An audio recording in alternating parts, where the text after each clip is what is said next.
Unnao rape case मामले में साबिक बीजेपी एमएलए कुलदीप सिंह सेनेगर को उम्र कैद की सजा हो गई। निर्भया मामले में भी 4 मुलजिमीन तख्तेदार से सिर्फ एक कदम दूर हैं। सुप्रीम कोर्ट ने उनकी रिव्यू पिटीशन खारिज कर दी है और अब उनके पास मर्सी पिटीशन सजाए मौत से बचने का वाहिद रास्ता है। हैदराबाद की वेटनरी डॉक्टर दिशा के साथ हैवानियत करने वाले मुलजिमीन के साथ जो हुआ उस पर पूरा मुल्क बटा दिखाई दे रहा है। कोई पुलिस के एनकाउंटर को सही इंसाफ बता रहा है तो कोई इसे कानूनी अमल से खिलवाड़ करार दे रहा है।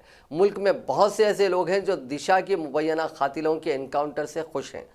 आखिर ऐसा क्यों? अंग्रेजी में एक कहावत है, justice delayed is justice denied. मतलब इंसाफ में देरी का मतलब इंसाफ नहीं मिलना ही है। मुल्क में पेंडिंग क्रिमिनल केसेस पर नजर दौड़ाएं तो ये कहावत काफी हद तक दुरुस्त होती दिखाई देती है। इंसाफ के लिए इंतज़ार का अंदाज़ा इसी से लगाया जा सकता है कि मुल्क की ज़िला व ताल्लुक़ा अदालतों में जुमला 3,17,35,214 मामले पेंडिंग है। इनमें से 2,27,95,420 केसेस क्रिमिनल हैं। नेशनल जुडिशल डाटा ग्रिड के आदाद-ओ-शुमार के मुताबिक लाखों लोग बरसों से इंसाफ के इंतज़ार में हैं। हज़ारों केस तो 30 साल से भी ज़्यादा पुराने हैं। इनमें अब तक इंसाफ नहीं मिला। 41,682 क्रिमिनल केसेस 3 दहों से यानी 30 साल से ज़्यादा से पेंडिंग है। महाराष्ट्र में 66 साल से एक केस पेंडिंग है। निचली अदालत में सबसे पुराना पेंडिंग केस महाराष्ट्र के सतारा का है जो करीब 66 साल से पेंडिंग है। 31 मार्च 1953 को सतारा की निचली अदालत में यह क्रिमिनल केस दर्ज किया गया था। यह मामला आईपीसी की section 406 criminal breach of trust के तहत दर्ज किया गया था। इस मामले की पिछली सुनवाई 19 दिसंबर को हुई। निचली अदालत में सबसे पुराना सिविल केस 1951 का है, 1951 का, जो वेस्ट बंगाल की हुगली में शुरू हुआ था। 31 मार्च 2018 तक मुल्क भर में 1,66,882 रेप और पॉक्सो केसेस जेर दौरान थे।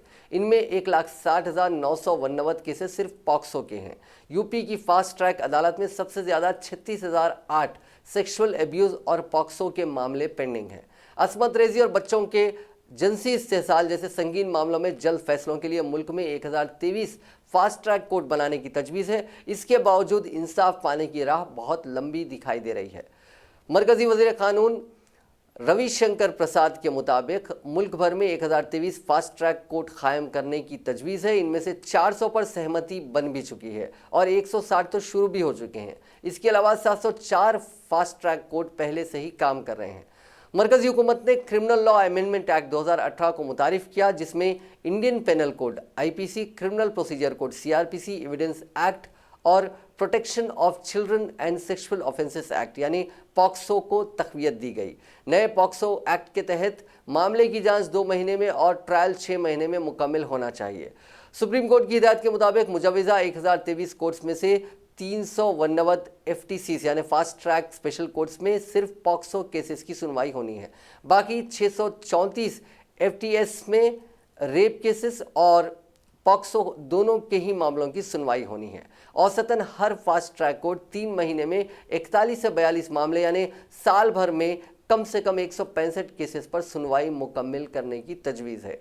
तेलंगाना में 31 मार्च 2018 तक रेप और पॉक्सो एक्ट के जुमला 5,598 मामले जेर दौरान थे।